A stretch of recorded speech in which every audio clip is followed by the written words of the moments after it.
তৈরি হয়ে গেল আমার স্পেশাল ভর্তা। স্পেশাল মানুষের জন্য স্পেশাল ভর্তা।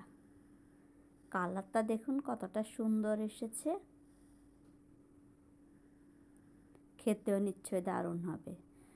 তৈরি করতে করতে আমার তো আর তর সইছে না, কয়েকটা ভাত নিয়ে বসে পড়লাম সেই প্লেটও ধুলাম না, হাতও ধুই নেই, খেতে বসে পড়লাম।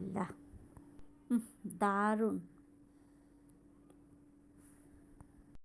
দারুণ বললে মনে হয় কম হয়ে যাবে, আসলে সত্যি বলতে অসাধারণ হয়েছে।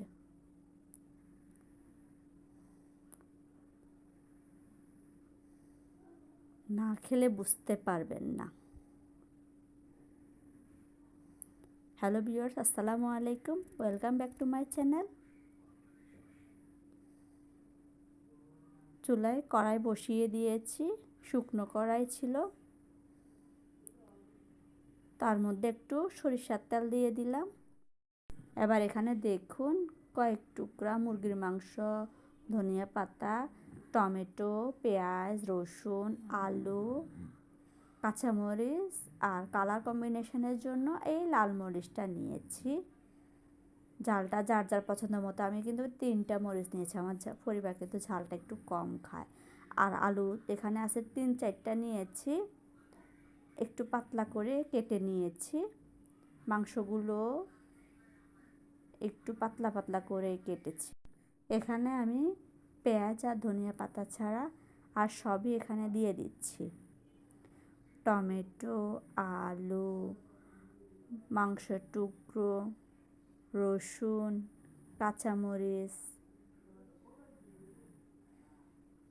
আর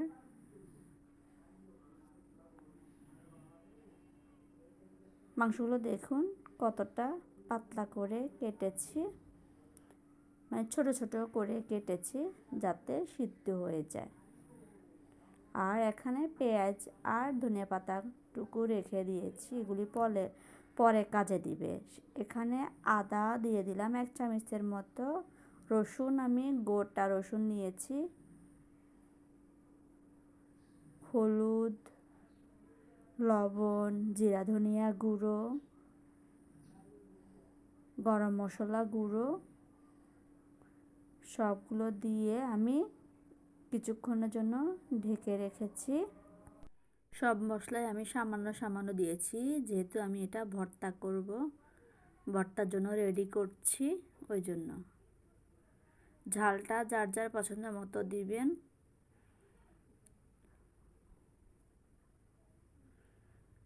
ভালো করে নাড়াচাড়া দিচ্ছি। টমেটো থেকে যতটুকু পানি বের হয় যতটুকুতে আমি ভাজা ভাজা করে নিয়েছি, তারপর আর একটু পানি দিয়ে দিলাম 1/2 কাপের মতো। আলুতেও আমার পানি আছে আর টমেটোতেও পানি আছে, অতটুকুতে ইনশাল্লাহ হয়ে যাবে। আবারও ঢেকে দিচ্ছি কিছুক্ষণের জন্য। কিছুক্ষণ পর ফিরে এলাম, একেবারে ভাজা ভাজা হয়ে গেছে দেখুন। একটু নাড়াচাড়া করে দেখাচ্ছি। আজকের স্পেশাল মানুষ হচ্ছে আমার মেয়ে, তার জন্য এটা করছি। আর তাছাড়া কয়েকদিন ধরে মুখে রুচি নেই, খেতে ভালো লাগছে না কোনো কিছুই, তা একটু ভিন্ন কিছু করছি। আর সেও আমার সাথে আছে, কখন হবে আর কখন সে খাবে সে অধীর আগ্রহে বসে আছে। এগুলো ভাজা ভাজা করে নিয়ে চুলা থেকে নামিয়ে নিয়েছি, আর একটু ঠান্ডা ঠান্ডা করে এখন এগুলি মেখে নেওয়ার চেষ্টা করছি। গোস্তগুলি ভালো করে আমার হাত দিয়ে করা যাচ্ছে না, সাময়িকভাবে আমি এখন একটু অসুস্থ আছি, তাই আমি শিলপাটায় বেটেও নিচ্ছি না, তাই ব্লান্ডারে ঝাড়ে নিয়ে আমি করে নিচ্ছি।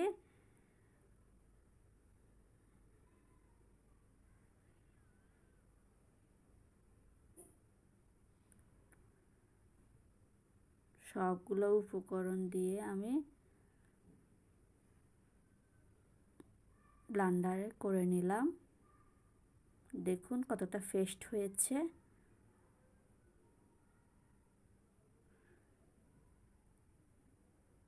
যতটুকু নেওয়া যায় আর কি সবটুকু নিয়ে নিচ্ছি জার থেকে।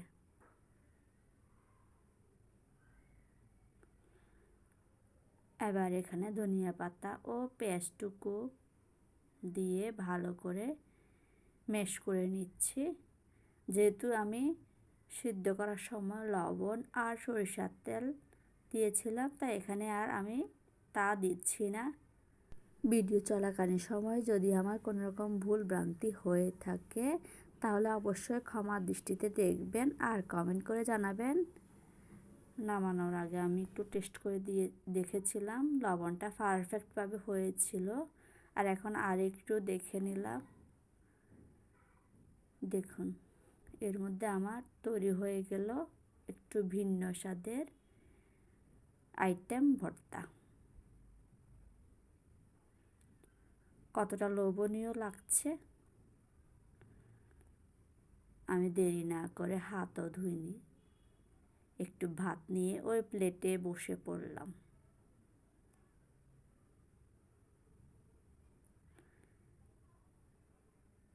বিসমিল্লাহ। অনেক মজা হয়েছে, বাসায় ট্রাই করবেন। ভালো লাগলে লাইক দিন, সে সাথে কেমন লাগলো তা কমেন্ট করে জানাবেন। চ্যানেলটাকে সাবস্ক্রাইব করে চ্যানেলের পাশের বেল আইকন বাজিয়ে দিন, যাতে পরবর্তী ভিডিও ছাড়ার সাথে সাথে আপনার কাছে নোটিফিকেশান চলে যায় আর আপনি সাথে সাথে দেখে নিতে পারেন। আজ এ পর্যন্তই। আল্লাহ হাফেজ।